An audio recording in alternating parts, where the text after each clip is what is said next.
आणखी एक मोठी बातमी आहे। विधान भवनातील एका फेसची लाईन गेलेली आहे। काही कार्यालयामध्ये अंधार झाल्याची माहिती समोर येते आहे। विधान भवनात बत्ती गुल झाल्याचं दिसतंय। कामकाज सुरू असतानाच बत्ती गुल झाली। फक्त सभागृहामध्ये लाईट सुरू असल्याची माहिती समोर येते आहे। तर अंतिम दिवस आहे या अर्थसंकल्पीय अधिवेशनाचा आणि त्यासाठी वेगवेगळे जे मुद्दे आहेत ते मांडले जात असतानाच आता विधान भवनातील एका फेसची लाईट गेल्याची माहिती समोर येते आहे। काही कार्यालयामध्ये अंधार झाला आहे तर विधान भवनात बत्ती गुल झाल्याचं दिसतंय। कामकाज सुरू असतानाच इथली बत्ती गुल झाली। फक्त सभागृहामध्ये लाईट सुरू असल्याची माहिती आहे। त्याच्यामुळे आता विधान भवनातली ही लाईट कशी काय गेली असा सवाल उपस्थित होतोय। फक्त सभागृहामध्ये लाईट सुरू आहे पण विधान भवनामध्ये एकूणच बत्ती गुल झाल्याची माहिती समोर येते आणि तेही जेव्हा अधिवेशन सुरू आहे, कामकाज सुरू आहे त्या वेळेला ही बत्ती गुल झाल्याने आश्चर्य व्यक्त केलं जातं। दरम्यान आता काही वेळापूर्वी ही लाईट अचानक गेली होती, ती पुन्हा परतल्याची माहिती सुद्धा समोर येते। त्यामुळे नेमकं कारण काय असेल यामागचा असा सवाल या ठिकाणी उपस्थित होतोय। राज्याचं हे विधिमंडळ ज्या ठिकाणी कामकाज सुरू आहे, अर्थसंकल्पीय अधिवेशन सुरू आहे, जरी शेवटचा दिवस असला तरी देखील जी कामं आहेत ती पूर्णत्वास नेली जात आहेत पण त्याच वेळेला बत्ती गुल झाली होती। पण आताची जी मोठी अपडेट आहे त्यानुसार इथली लाईट परतल्याचं कळतंय।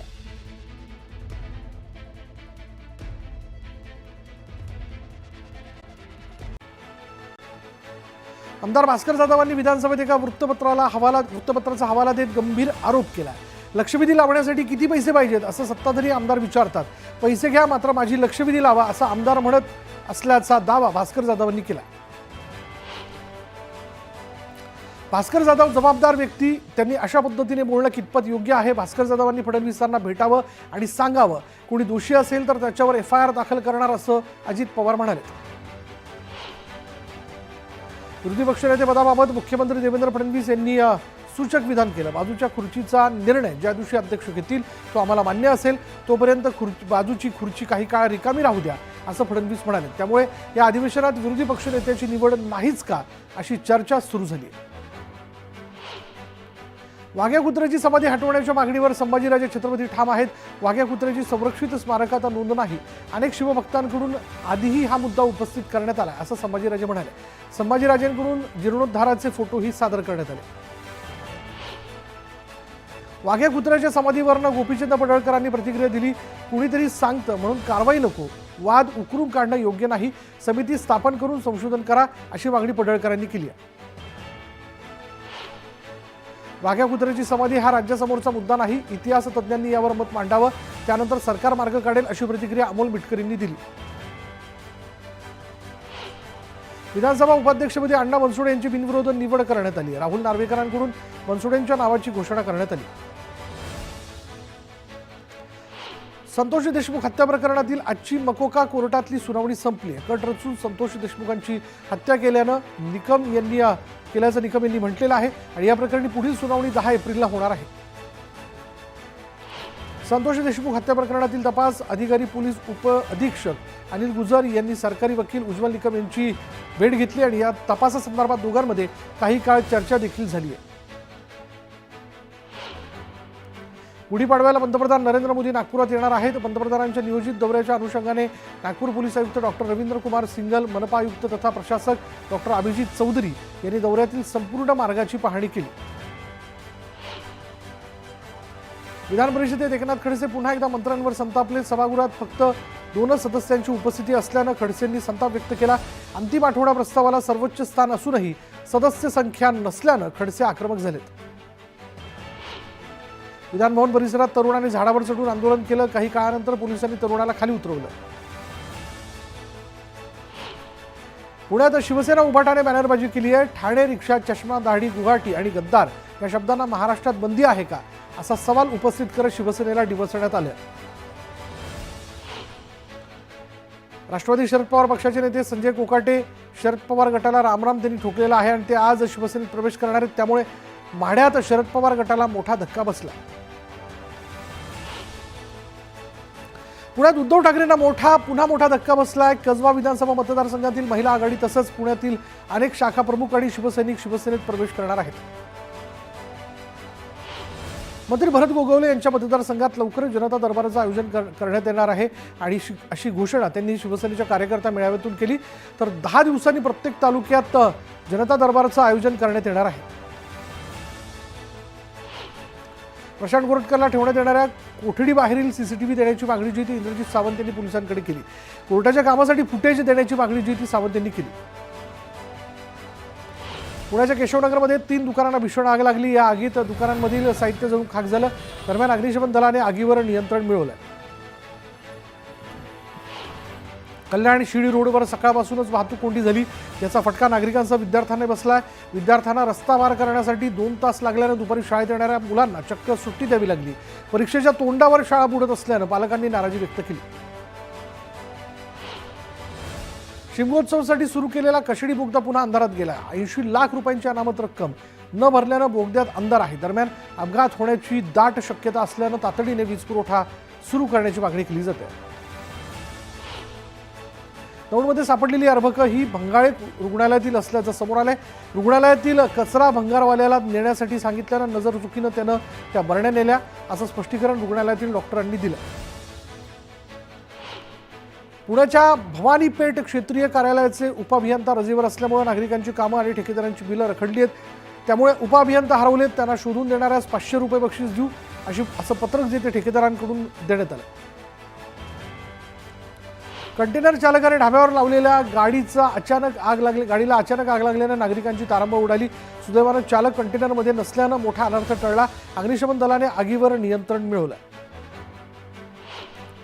संगमेश्वर तालुक्यातील काही ठिकाणी अवकाळी पाऊस कोसळला आणि या पावसामुळे आंबा आणि काजूचं पीक धोक्यात आले। त्यामुळे शेतकरी वर्गात चिंतेचं वातावरण पसरलं।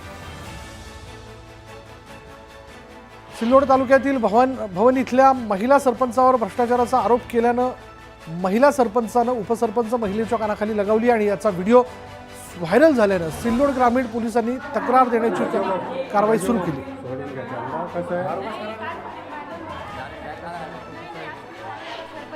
उन्हाळी सुट्ट्यांसाठी 738 बस सोडण्यात आलेल्या आहेत। एसटीच्या जळगाव विभागातील 11 आगारांचं नियोजन करण्यात आलेलं आहे। दररोज साधारण 2000 बस फेऱ्या धावण्याचं नियोजन एसटी विभागानं केलं आहे। सांगली जिल्ह्यात झालेल्या वादळी वाऱ्यासह अवकाळी पावसामुळे शेतीचं मोठ्या प्रमाणात नुकसान झालं। सर्वाधिक नुकसान हे द्राक्ष बागेचं झालंय। लाखोंचं नुकसान झाल्यानं शेतकरी हवालदिल झालाय। जायकवाडीतून पैठणसह गंगापूर शहराला पाणीपुरवठा करणाऱ्या पंप हाऊसला पाटबंधारे विभागानं थकीत पाणीपट्टी भरली नसल्यानं सील ठोकलं। तब्बल 3 कोटींची थकबाकी असल्यानं पैठणचा पाणीपुरवठा बंद करण्यात आला। जम्मू काश्मीरमध्ये झालेल्या चकमकीत संगमनेर तालुक्यातील मेंढवण गावातील जवान रामदास बडे यांना वीरमरण आलंय आणि त्यांच्यावर लष्करी इतमामात अंत्यसंस्कार करण्यात आले। हिंगोलीच्या सेनगाव तालुक्यातील तलाव कोरडं ठाक पडलेला आहे। उन्हाची तीव्रता वाढल्यानं पाणी अटतंय आणि त्यामुळे तलावात मृत माशांचा खच पडला। जळगावच्या भडगाव तालुक्यातील महिंदळे गावात पाणी टंचाई जाणवू लागली आहे। महिलांना हंडावर पाण्यासाठी वणवण फिरावं लागतं। हिंगोली जिल्हा परिषदेच्या मुख्य कार्यकारी अधिकारीपदी IAS अधिकारी अंजली रमेश यांची नियुक्ती करण्यात आली आहे। हिंगोली इथल्या मुख्य कार्यकारी अधिकारी नेहा भोसले यांच्या बदलीने होणाऱ्या रिक्त जागी अंजली रमेश यांची नियुक्ती करण्यात आली आहे। छत्रपती संभाजीनगरमध्ये सोमवारी जलवाहिनीवरील वॉल्व फुटल्यानं शहरातील पाणीपुरवठा 2 दिवस बंद झाला होता आणि त्यामुळे नागरिकांना पाण्यासाठी वणवण फिरावं लागत होतं। नाथषष्ठीच्या कालावधीत पैठणमधील प्रसिद्ध असलेलं संत ज्ञानेश्वर उद्यान जे आहे त्या उद्यानात 6889 पर्यटकांनी भेट दिली। त्यातून पाटबंधारे विभागाला 2 लाखांचा महसूल मिळाला। पालघर जिल्हा परिषदेचा शिलकीचा अर्थसंकल्प सादर करण्यात आला। मुख्याधिकारी भानुदास पालवेंनी सादर केलेल्या अर्थसंकल्पात आरोग्य आणि पाणी पुरवठ्याबाबत अनेक समस्या असताना देखील बांधकाम विभागाला निधी देण्यात आल्यानं पालघरकरांनी नाराजी व्यक्त केली। नंदुरबार जिल्ह्यातील 322 ग्रामपंचायतींवर महिला राज असणार आहे। जिल्हाधिकारी मिताली सेठी यांच्या अध्यक्षतेखाली जिल्ह्यातील ग्रामपंचायतींमधील महिला सरपंचांच्या सोडती काढण्यात आल्या। नंदुरबारमधील नवापूर नगर परिषद अंतर्गत घनकचरा व्यवस्थापनासाठी कोट्यवधी रुपये खर्च केले जातात। मात्र ठेकेदाराकडून ओला आणि सुका कचरा गोळा करून त्याचं विलगीकरण न करता एकत्रितपणे कचरा डेपोत फेकला जातोय आणि त्यामुळे जिल्हाधिकाऱ्यांनी ठेकेदाराला काळ्या यादीत टाकावं अशी मागणी करण्यात येते। साताऱ्यातील सदर बाजार परिसरातील म्हाडा कॉलनीमध्ये भटक्या कुत्र्यांच्या टोळक्याने चिमुकलीवर अचानक हल्ला केला। या हल्ल्यात मुलगी गंभीर जखमी झाली आहे। त्यामुळे संतप्त नागरिकांनी मुख्याधिकाऱ्यांना निवेदन देत भटक्या कुत्र्यांचा बंदोबस्त करण्याची मागणी केली। वादळी वाऱ्यासह झालेल्या मुसळधार पावसामुळे कराड पाटण तालुक्यात अनेक ठिकाणी शेतीचं मोठ्या प्रमाणात नुकसान झालं। गहू आणि ज्वारी पिकांचं नुकसान झाल्यानं शेतकरी आर्थिक संकटात सापडला। उपमुख्यमंत्री अजित पवारांनी सोलापूर शहराकडे विशेष लक्ष द्यावं अशी मागणी राष्ट्रवादी काँग्रेसच्या पदाधिकाऱ्यांनी अजित पवारांकडे केली। याबाबत त्यांनी अजित पवारांना निवेदन देखील दिलं। मार्च एंडसोबत गुढीपाडवा आणि रमजान ईदच्या पार्श्वभूमीवर लासलगाव मनमाडसह नाशिक जिल्ह्यातील बहुतांश बाजार समित्या 5 दिवस बंद राहणार आहेत। त्यामुळे 5 दिवसांनी बाजार समित्या सुरू होताच कांद्याची मोठ्या प्रमाणात आवक होऊन भाव कोसळण्याची भीती शेतकऱ्यांनी व्यक्त केली। रमजान ईद जवळ आल्यामुळे मुस्लिम बांधव ईद साजरी करण्यासाठी तयारी करू लागलेत। मालेगावमधील सर्व बाजारपेठा ईदसाठी सजल्यात। सर्वच वस्तूंच्या किमतीत 15 ते 20 टक्क्यांची वाढ झाल्यानं नागरिकांना महागाईचा सामना करावा लागतोय। ईद गुढीपाडव्यासह आगामी सर्व सणांमध्ये शांतता राखण्याबाबत आणि कायदा सुव्यवस्था कायम ठेवण्यासाठी मालेगावात पोलिसांची बैठक पार पडली। यावेळी कायदा हाती घेत गडबड करणाऱ्यांची गय करणार नाही असा थेट इशारा विशेष पोलीस महानिरीक्षकांनी दिला। धुळ्याच्या फागणे शिवारात लांडग्याच्या कळपाने हल्ला करत 16 शेळ्या फस्त केलेल्या आहेत। यामुळे शेतकऱ्यांचं मोठं नुकसान झालं। दरम्यान वन विभागाने लांडग्यांचा बंदोबस्त करावा अशी मागणी जी ती वन विभागाने केली।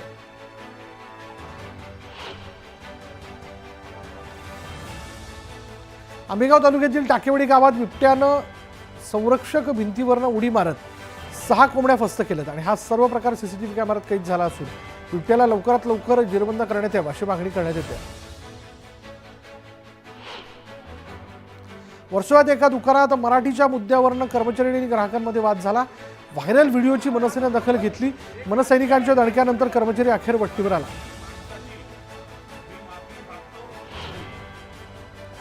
अमरावतीच्या नांदगाव खंडेश्वर तालुक्यात वनप्राण्यांच्या हैदोसामुळे शेतकरी हैराण झालेत। प्राण्यांनी पिकांचं नुकसान केलंय। आम्हाला नुकसान भरपाई द्या अन्यथा आंदोलन करू असा इशारा शेतकऱ्यांनी दिला।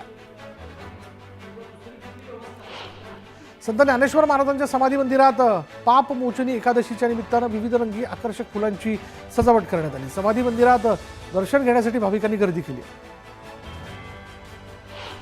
भुसावळ शहरातील खडका रोडवरील असलेला नाला प्लास्टिक आणि इतर कचऱ्यानं तुडुंब भरलेला होता आणि हे सर्व घाण पाणी जे ते रस्त्यावर आणि नागरिकांच्या घरी आल्यानं नागरिकांनी संताप व्यक्त केला आणि त्यानंतर पालिकेतर्फे नाले सफाईला सुरुवात करण्यात आली। संगमनेर तालुक्यातील कवठे खुर्द गावात बिबट्याचा मुक्त संचार पाहायला मिळतोय। शाळेच्या आवारात बिबट्या फिरताना दिसल्यानं दहशत वाढली आहे। बिबट्याला तात्काळ जेरबंद करावं अशी मागणी ग्रामस्थांनी केली। बीड पोलीस दलात एका PSIचं निलंबन करण्यात आलं। रणजित कासले असं या PSI रणजित कासले असं त्याचं नाव आहे। तपासाकरता परराज्यात गेले असता पैसे घेतानाचा त्याचा व्हिडिओ समोर आल्यानं त्यांनी लाच घेतल्याचा आरोप करण्यात आला। यंदा मालेगाव मनमाडसह नाशिक जिल्हा दुष्काळमुक्त झाल्याचा अहवाल जिल्हा प्रशासनाने शासनाकडे पाठवला। यंदा नाशिकमध्ये चांगला पाऊस झाल्यामुळे 2 वर्ष टंचाईच्या झळांनी होरपळणाऱ्या नागरिकांची यंदा दुष्काळातून सुटका होते। जळगावमधील दहिगावच्या ग्रामपंचायत कार्यालयात एका युवकाने सामानाची नासधूस केली। युवकाने कर्मचाऱ्यांवर हात उचलून धक्काबुक्की केली आणि या प्रकरणी यावल पोलिसात गुन्हा दाखल करण्यात आला। चोपडा शहरातील मालमत्ता कर आणि पाणीपट्टी कर वसुली नगरपालिकेच्या माध्यमातून सुरू आहे। चोपडा नगर परिषदेची 81% मालमत्ता कर वसुली झाली असून 8 शासकीय कार्यालयांकडे 68 लाख मालमत्ता कर तर 10,25,000 पाणीपट्टी कर थकबाकी आहे। नाशिकच्या ओझरमध्ये एका अल्पवयीन मुलीवर अत्याचार करण्यात आल्याची धक्कादायक घटना घडली। पीडित मुलीवर सामूहिक अत्याचार झाल्याचा संशय पोलिसांकडून व्यक्त करण्यात आला। पोलिसांचे 4 पथकं जी आहेत ती आरोपीच्या मागावर आहेत। अकोल्याच्या खारपण पट्ट्यामधील बारूला विभागातील गावांना पाणी टंचाईची समस्या भेडसावते। त्यामुळे स्थानिकांनी पाण्याच्या टाकीवर चढत शोले स्टाईल आंदोलन केलं। पाणी पुरवठा योजना पुनरुज्जीवित करण्याचीही मागणी त्यांनी केली आहे। शहापूरमध्ये आंबेडकरी संघटनांकडून शांतता रॅली काढण्यात आली आणि रॅलीनंतर तहसीलदारांनी निवेदन देण्यात आलं। बुधगया इथल्या महाबोधी विहार बौद्ध धर्मियांच्या ताब्यात देण्याची मागणी निवेदनातून करण्यात आली। वर्ध्याच्या हिंगणघाटमधील छत्रपती शिवाजी महाराज पार्कचं सौंदर्यीकरण केलं जात असताना लोकार्पणाचा लावलेला नामफलक काढण्यात आला। हा फलक पुन्हा लावण्यात यावा या मागणीसाठी उभाटा गटानं उपविभागीय कार्यालयात आंदोलन करत मागणीचं निवेदन दिलं. अकोल्याच्या वाडे गावात एका अनियंत्रित ट्रकने शाळेच्या व्हॅनला धडक दिली. धडकेनंतर ट्रक एका झाडाला आदळला. या घटनेत 10 विद्यार्थी जखमी झाले तर 3 विद्यार्थी गंभीर जखमी आहेत.